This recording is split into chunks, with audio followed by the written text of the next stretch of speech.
இன்னைக்கு நம்ம terrified teacher at gold school 21st episode தான் பார்க்க போறோம். எபிசோட ஓப்பனிங்ல எந்த ஒரு சேதாரமும் இல்லாம கல்ச்சர் ஃபெஸ்டிவல் அதோட 2வது நாள் சுமூகமா நடந்துகிட்டு இருக்கு. நம்ம ஹீரோக்கு இது கொஞ்சம் ரிலீஃபா இருக்குமா? அப்ப யாரோ ஹீரோவை இச்சிட்டு போறானுங்க. இவன் யார சஸ்பீஷியஸா இருக்கிறான், வெள்ள முடிக்காரன்லாம் யோசிக்க ரொம்ப சோகமா அந்த பூனை பையன் நடந்து போயிட்டு இருப்பானா என்னன்னு விசாரிக்கும் போது இங்க இருக்கிற பேஸ்மெண்ட்ல ஏதோ பொருள் எடுக்கிறதுக்காக போறானாமா. ஆனா கல்ச்சர் ஃபெஸ்டிவல் அன்னைக்கு பேஸ்மெண்ட்டுக்கு போனாங்க அப்படின்னா அவங்களுக்கு ஏதோ ஒரு சாபம் வந்துடும் அப்படின்னு சொல்லிட்டு ஒரு கதை இருக்கு. ஆனா பொருள் எடுக்க போக மாட்டேன் அப்படின்னு நான் எப்பவோ சொன்னேன். இருந்தாலும் பசங்க எல்லாரும் சரின்ட்டு ராக் பேப்பர் சீசர் போட்டு என்ன தோக்கடிச்சிட்டானுங்க. அதனால வேற வழி இல்லாம நானே சோகத்துல போறங்கும் போது ஹீரோவும் அப்படின்னா ஓகே ஒரு வளர்ந்தவன் வாத்தியாரு நான் அதுக்கு இருக்கிறேன் வா ஒன்னா போலாங்கும் போது ஓகே நம்ம 2 பேரும் ஒன்னா போறோம் அப்படிங்கிற சீக்கிரட்டா வச்சுக்குவோம் சரின்ட்டு பேஸ்மெண்ட் போயிருந்து இருப்பாங்களா. அங்கேயுமே இந்த கல்ச்சரல்ஸுக்காக பார்த்தா வெளியே எப்படி ஸ்டால் போட்டிருக்காங்களோ அதே மாதிரி இங்கேயும் போட்டு வந்திருக்கானுங்க. ஏதோ அண்டர் கிரவுண்ட் கல்ச்சரல் ஃபெஸ்டிவலாமா. பரவாயில்லையே இந்த இடம் கொஞ்சம் நல்லதா இருக்கு. பட் இருந்தாலும் இந்த பெரிய பேஸ்மெண்ட்ல ஸ்டோர் ரூமை கொண்டு போய் எங்க தூக்கி வச்சானுங்கன்னு தெரியலன்னு தேடிக்கிட்டு இருக்கும் போது ஹீரோக்கு இந்த இடம் நல்லா இருக்கிற மாதிரி தெரியுமா. பெருசா இங்க இருக்கிற யாருமே யோகாய் மாதிரி தெரியலன்னு எனக்கு அதுதான் பிரச்சனையா தெரியுதுன்னு அந்த பூனை பையன் சொல்ல. இருந்தாலும் இதை பத்தி அவங்க கேள்விப்பட்டதே இல்ல போல. சோ அதனால ஒரு சந்தேக பார்வையோட தான் பாத்துட்டு இருக்காங்களா. அப்ப அந்த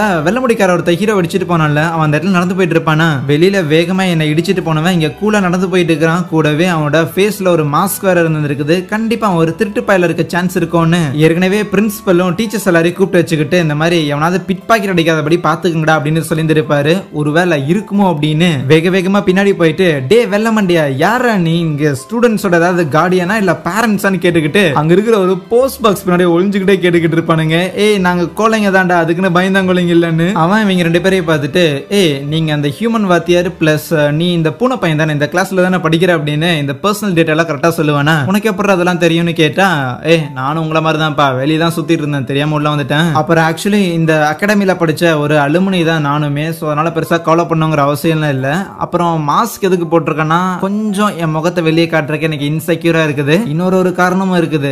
ஏன் என்னோட சொந்தக்கார ஒருத்தங்க வேலை பார்த்துட்டு இருக்கிறான். நான் இந்த கல்ச்சுரல்ஸுக்கு வரக்கூடாதுன்னு சொல்லி இருந்தான். அவன் சொல்லி நான் என்ன கேட்கறது. இருந்தாலும் அவன் என்ன பாத்திர கூடாதுல்ல அதுக்கும் தான். ஆனா ஜஸ்ட் மிஸ்ல அவங்க கிட்ட மாட்டிருந்திருப்பேன். அப்பதான் எஸ்கேப் ஆகி வரும்போது லிப்ட்ல அந்த மாதிரி கிரவுண்ட் ஃப்ளோருக்கு வந்தேன். வந்து பார்த்தா இப்படி ஒரு பெரிய சிட்டில மாட்டிக்கிட்டேன். அப்ப அந்த இடத்துல இந்த லேண்டன் ரிலீஸ் அப்படின்னு சொல்லிட்டு லேண்டன் எல்லாத்தையும் கொளுத்தி விட்டுட்டு லைக் அதை அப்படியே மேல பறக்க விட்டுட்டு இருப்பாங்களா. அது ஆச்சரியமா பார்த்துட்டு இருக்கேன். நம்ம ஹீரோவும் ஏன் ஆசையை நான் எழுதி வைக்கிறேன்னு சொல்லிட்டு அந்த இடத்துல போய் அவனும் ஒரு லேண்டன் ரிலீஸ் பண்ணலாம் அப்படின்னு சொல்லி கேட்பானா. அங்க கடையில வந்திருக்க ஆள் உங்களை நான் எங்கேயோ பார்த்துருக்கேன் சானு வேலை பார்த்துட்டு இருந்த அந்த புக்கு கடையில அது நீங்க தானே அப்படின்னு சொல்ல பரவாயில்லையே நீ இன்னும் என்ன ஞாபகம் வச்சிருந்திருக்க அப்படின்னு அந்த பேய்க்கு ஆச்சரியம் தான். அந்த வெள்ள முடிக்காரனும் பூனை பையன் கிட்ட எதுக்கு இந்த மாதிரியான லேண்டனை கொளுத்தி பறக்க விடுறாங்க அப்படிங்கறதெல்லாம் சொல்லிட்டு இருப்பான். பேசிக்கா இறந்து போனவங்களுக்குலாம் ஒரு மரியாதை செலுத்துற மாதிரி உங்களை இன்னும் நாங்க ஞாபகம் வச்சிருந்திருக்கோம் அப்படின்னு. சோ ஞாபகம் வச்சிருக்கோம் அப்படிங்கறதே மரியாதை தான். அதை ரிஃப்ளெக்ட் பண்ற ஒரு விதமா தான் இந்த லேண்டன் எல்லாம் செலுத்துறதாமா. நம்ம ஹீரோவும் அந்த இடத்துல கூட்டத்துல பார்த்தா ஒரு பொண்ணு இந்த பிளாக் கலர் யூனிஃபார்ம் போட்டு இருந்திருப்பாளா. ஆஹா இதெல்லாம் பாக்குறதே ரேர்னு சொல்லிட்டு அந்த பொண்ணை ஃபாலோ பண்ணி போனா மிஸ் பண்ணிடுவானா. எங்க அந்த பொண்ணு போச்சுன்னு யோசிச்சுக்கிட்டு இருக்க.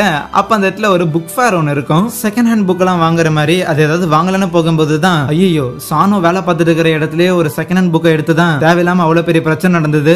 அப்படின்னா கொஞ்ச நேரத்துக்கு முன்னாடி பார்த்த அந்த ஒரு பேய் அது அவன் செத்து போனான்ல அது பேய் இல்லைன்னு சொல்லி அப்பதான் அவனுக்கு ரியலைஸே ஆகுது. அப்படின்னா இங்க பிளாக் கலர் யூனிஃபார்ம்ல ஒரு பொண்ணை பார்த்தனே அதுவும் அன்னைக்கு பார்த்து அந்த ஒரு பேயா இருக்குமோ நினைக்கிறேன். அப்போ ஒரு கண்டக்டர் மாதிரி ஒருத்தன் வந்துட்டு தலை இங்க ஒரு கெஃபேக்கு என் ட்ரெயின் வழியா போறியான்னு கேட்கும்போது ஒரு 2 எபிசோடுக்கு முன்னாடி இங்க ஒரு ட்ரெயின்ல போயிட்டு மாட்டிக்கிற மாதிரி இருந்துச்சுல. சோ அந்த ஒரு ட்ரெயின் அங்க இருக்கும். யாராவது என்ன காப்பாத்துங்களேன்னு அங்க இருந்து ஓடி போகும்போது அப்போ ஒரு லேடி வந்துட்டு ஹே நீங்க இந்த ஹியூமன் வாத்தியார் தானே. ஆஹா உங்களை பார்க்கும்போதே தெரியுது என் பையன் எப்படி சொன்னானோ அதே மாதிரி தான் நீங்களும் இருக்கிறீங்க. வாங்கலாம் அப்படியே ஓரமா போய் பேசும் அப்படின்னு கூட்டிட்டு போயிட்டு ஆக்சுவலி என் பையனை பாக்குறதுக்கு தான் வந்தேன். ஆனா இங்க இப்படி ஒரு கல்ச்சரல்ஸ் நடக்குதுங்கிற விஷயமே எனக்கு தெரியாது. ஆனா உங்களை பார்த்ததுல எனக்கு ஒரு சந்தோஷம் தான். ஏன்னா என் பையன் எப்படி எல்லாம் உங்களை டிஸ்கிரைப் பண்ணணும் அதே மாதிரி தான் நீங்க இருக்கிறீங்க.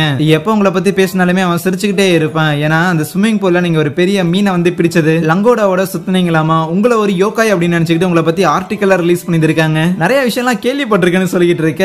ரொம்ப டேமேஜ் பண்றாங்களே. சரி நீங்க யாரோட அம்மான்னு தெரிஞ்சுக்கலாமா என்ன. இன்னொரு பக்கம் அந்த வெள்ள முடிக்காரனும் அந்த பூனை பையனும் ரைட் ஹீரோ எங்கேயோ வந்தான் தொலைஞ்சு போயிட்டான். அப்போ ஆனா ஒரு விஷயம் தான் எனக்கு புரியல. இங்க வந்ததுல இருந்தே இந்த இடமே பாக்குறதுக்கு பயங்கர ஃபன்னா இருக்குதுன்னு ஹீரோ சொல்லி இருந்தான். ஆனா எனக்கு இந்த இருட்டான இடத்தை பார்த்தா எந்த ஒரு ஃபன்னும் தெரியல தெரியலையேன்னு அந்த பூனை பையன் சொல்லும் போது அந்த வெள்ள மண்டையனுமே எனக்கும் அதான் தோணுது, மேபி இந்த இடத்துல நம்ம கூடிய சீக்கிரம் ஹீரோவை கண்டுபிடிக்கலைன்னா இங்கேயே மாட்டிக்குவோம் அப்படின்னு சொல்லிட்டு பிரிஞ்சு போய் தர்றாங்க. நம்ம ஹீரோவை அந்த ஒரு லேடி கூட்டிட்டு வந்திருப்பாங்களா, வாங்க நம்ம ஏதோ இடத்துல போய் வந்து ரொம்ப நேரம் பேசலாம் அப்படின்லாம் சொல்லி இருந்திருப்பாங்களா.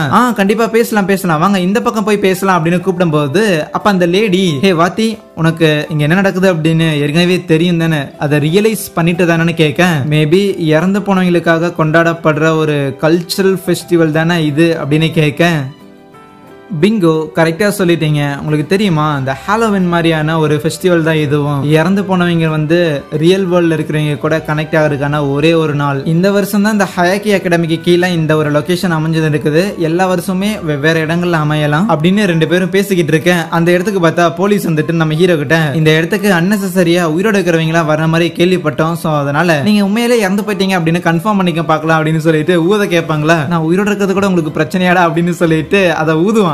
உயிரோட இருக்கிறான் அப்படின்னு தெரிஞ்சிருச்சு. இருந்தாலும் மேபி இவன் உயிர் வந்து ஊசலாடிக்கிட்டு இருக்கலாம். அதனால வந்து இவன் இன்னும் உயிரோட இருக்கிறான் அப்படின்னு இந்த டிவைஸ் காட்டுது போல. தலை வந்து ஒரு பேப்பர் ஒர்க் மட்டும் ஃபில் பண்ணிட்டு போறியான்னு கேட்க, செத்ததுக்கு அப்புறமா நீங்களா பேப்பர் ஒர்க் கேட்பீங்க, ஆனா நான் உயிரோட இருக்கிறேன்டா, பேப்பர் ஒர்க் பண்ணி என்ன சாவடிச்சிடாதீங்கன்னு சொல்லிட்டு அந்த லேடியை கூப்பிட்டு அங்கிருந்து எஸ்கேப் ஆயிருவான். அப்படி ஓடி வந்துட்டு இருக்கும்போது நம்ம ஹீரோ கத்துற சவுண்ட் இவங்க ரெண்டு பேருக்கு கேக்குது. சோ கண்டிப்பா இங்கதான் எங்கேயோ இருக்கிறான்னு அந்த வெள்ள மண்டையனும் அவனோட ஏகப்பட்ட கண்கள் இருக்கிற மாதிரியான பவர்ஸை பயன்படுத்துவானா. அப்போ அந்த பூனை பையனுக்கு புரிஞ்சிருச்சு, ஓகே அப்ப நீ டக்காஷி டாக்டரோட ஒரு பிரதரா இருப்பியோன்னு. டக்குன்னு அந்த பூனை பையனுமே அந்த வெள்ள மண்டையனை பிடிச்சுக்க அவங்க நம்ம ஹீரோ என்ன பார்த்தானோ அதை பார்க்க ஆரம்பிக்கிறாங்க. அப்படின்னா இறந்து போனவங்களுக்கான கல்ச்சரல் ஃபெஸ்டிவல் எல்லாமே இங்க நடக்குதான்னு இதை பார்த்து நம்ம பூனை பையன் பயங்கரமா பயந்து போக அந்த இடத்துக்கு நம்ம ஹீரோ அந்த லேடியை தூக்கிக்கிட்டு போலீஸ் கிட்ட இருந்து எஸ்கேப் ஆகி வந்துகிட்டு இருப்பான்ல. அந்த லேடியை பார்த்தோன்னே அந்த வெள்ள மண்டையன் ஒரு மாதிரி ஷாக் ஆயிட்டு அவனோட சென்சஸ் எல்லாம் லூஸ் பண்ணிடுவானா. சோ அதனால திருப்பி அந்த டார்க்கான இடத்துக்கு வந்துடுறாங்க. ஐயோ இப்ப அந்த பிரைட்டான இடம் காணாம போனது அது கூட பரவாயில்ல, இருந்தாலும் ஹீரோ ஏன் காணாம போனா அப்படின்னு கேள்வி கேட்கதான் அந்த வெள்ள மண்டையனுக்கு புரிய வருது. ஒருவேளை ஆஃப்டர் வேர்ல்டுக்கு மேலுமே ஹீரோ போயிட்டு அந்த இறந்தவங்களோட வேர்ல்டுக்கு போயிட்டான்னு நினைக்கிறேன். ஏதாவது பண்ணி ஹீரோவை சீக்கிரம் ரியல் வேர்ல்டுக்கு கூட்டிட்டு வரணுங்கும் போது இதை நம்ம கையில விடுன்ட்டு வாத்தி ஒரு லிமிடெட் எடிஷன் ஸ்கூல் யூனிஃபார்ம் வித்துக்கிட்டு இருக்கிறாங்களாமா, சீக்கிரம் அதை வந்து வாங்கிக்கோன்னு சொல்ல, என்னது லிமிடெட் எடிஷன் அப்படின்ட்டு வேகமா வந்துகிட்டு இருப்பானா. அதே நேரத்துல இந்த வெள்ள மண்டையன் அவனோட பவர்ஸை யூஸ் பண்ணாமலே இவங்கனால அந்த இடத்த கம்ப்ளீட்டா பார்க்க முடியுது. சோ இவங்களுமே இப்ப இந்த ஆஃப்டர் வேர்ல்டுக்கு வந்துட்டு இருக்காங்க. கரெக்டா நம்ம ஹீரோவும் அந்த இடத்துக்கு வந்து நின்றுவானா. அப்போ அம்மா இந்த லேடி யாருன்னு கேட்க, ஓ இவங்க நம்ம கிளாஸ்ல படிக்கிற ஒரு பையனோட அம்மா தான். ஆமா நான் அம்மா தான், பிளஸ் நான் யாரோட அம்மான்னு சொல்லுங்க பார்க்கலாம் அப்படின்னு அந்த லேடி கேட்கும்போது ஹீரோவும் சில வருஷத்துக்கு முன்னாடி அந்த ஒத்தக்கனோட அம்மா இறந்து போயிட்டாங்கன்னு சொல்லியிருந்தாங்க, சோ மேபி நீங்க அவனோட அம்மா தானே அப்படின்னு கேட்க அவங்களும் கரெக்டுங்கிறாங்க. ஏன்னா எப்பவுமே அந்த ஒத்தக்கனை நம்ம ஹீரோ இங்க வந்ததுல இருந்து அவங்களோட ஒவ்வொரு டைம் அவங்களோட கிரேவ்ல போய் பேசும்போதெல்லாம் லைக் அவங்கள போச்சு வச்சிருந்திருப்பாங்களா, சோ அந்த இடத்துல போய் பேசும்போதெல்லாம் அதை வச்சுதான் இதெல்லாம் சொல்லியிருந்திருக்காங்க. நம்ம ஹீரோ பத்தி தெரிஞ்சிருக்கு. ஈவன் அந்த பூனை பையன் இருப்பான்ல, சோ அவனை பத்தி எல்லாம் வந்து சின்ன வயசுல இருந்தே சொல்லிட்டு இருப்பான், இந்த மாதிரி ஒருத்தன் வந்து எனக்கு ஃப்ரெண்டு கிடைச்சிருந்திருக்கான் அப்படின்னு. சோ அதுவுமே அவங்களுக்கு தெரிஞ்சிருக்கு, என் பையனுக்கு நல்ல ஒரு ஃப்ரெண்டா இரு அப்படின்லாம் சொல்லிட்டு இருப்பாங்க. சோ அதுக்கப்புறம் ரொம்ப நேரம் இதேட்ல இருக்காதீங்க, இதேட்ல நீங்க இது மாட்டிக்க போறீங்கன்னு சொல்லிட்டு அப்படியே லிஃப்ட்ல ஏத்தி அவங்கள மேல அனுப்பி விட்டுருவாங்களா. அப்படி போகும்போது நம்ம ஹீரோ பார்த்தா அழுதுகிட்டே, உங்க பையன் இருக்கலே சூப்பரா படிச்சுக்கிட்டு இருக்கிற ஒருத்தன் கிளாஸோட ரெப்ரசன்டேட்டிவா கூட இருக்கிறான், அவனுக்கு நிறைய ஃப்ரெண்ட்ஸ் இருக்கிறாங்க, யாருக்காவது ஏதாவது டவுட் அப்படின்னா கூட அவன் கிளியர் பண்ணி வைப்பான், அவன் மேலே ஒரு நல்ல பையன், அவனை பத்தி நீங்க கவலைப்படாதீங்க அப்படின்லாம் கத்தும்போது அவங்க அம்மாவும் அதை நினைச்சு பயங்கர ஹாப்பி ஆகுறாங்களா. அதுக்கப்புறம் லிஃப்ட்ல இருந்து மேல வரும்போது கரெக்டா அந்த இடத்துக்கு அந்த ஒத்தக்கனும் வரான். எங்கடா போனீங்கன்னு கேட்டா உடனே அந்த பூனை பையனும் ஹீரோவும் அவனை பிடிச்சிட்டு அப்படியே அழுதுகிட்டு இருப்பாங்களா, இனிமேலும் எப்பவுமே உன்னை விடவே மாட்டோம், 24 மணி நேரம் உன் கூடயே இருப்போன்னு. அந்த வெள்ள மண்டையனை பார்த்து அந்த ஒத்தக்கண்ண உன்னை இங்க வரக்கூடாதுன்னு சொல்லிருக்கலாங்கும் போது அந்த வெள்ள மண்டையை பார்த்தா அப்படியே போன் எடுத்துட்டு, தலைவா நீ சொன்ன மாதிரி பையன் இங்கதான் இருக்கிறான், உடனே கூப்பிட்டு வீட்டுக்கு வரேன் அப்படின்னு சொல்லிட்டு அங்க ஏதோ 4-5 பொண்ணுங்களா வந்துட்டு அந்த ஒத்தக்கண்ணை கடத்திட்டு போக, ஏய் என்னடா பண்ற அப்படின்னு சொல்லி ஹீரோ சண்டைக்கு போவானா. அவனும் மாஸ்க கழட்டிட்டு அவன் பாக்குறதுக்கு இந்த டக்காஷி டாக்டர் மாதிரியே தானே இருப்பான். நான் டாக்டர் எல்லாம் கிடையாது, அவனோட பிரதர் தான், நான் ஆக்சுவலி அந்த ஒத்தக்கண்ணனோட அப்பா இருக்கிறாருல அவருக்கு கீழே வேலை பார்த்துட்டு இருக்கிறேன். அப்புறம் உங்களால இந்த யோகா எல்லாம் எக்ஸசைஸ் பண்ற மாதிரியான பவர்ஸை பயன்படுத்த முடியும் தானே, அதுவும் எனக்கு ரொம்ப நாளா தெரியும். 1000 வருஷத்துக்கு முன்னாடி இருந்த ஒரு நபரோட ஒரு ரீஇன்கார்னேஷன் தானே நீ. எது எப்படி இருந்தாலும் என்னோட மாஸ்டர் ஆன அந்த ஒத்தக்கண்ணனை திருப்பி வீட்டுக்கு கூட்டு போக வேண்டியது என்னோட கடமைன்னு சொல்ல அங்கே இந்த ஒரு எபிசோடை முடிக்கிறாங்க. Soya thank you.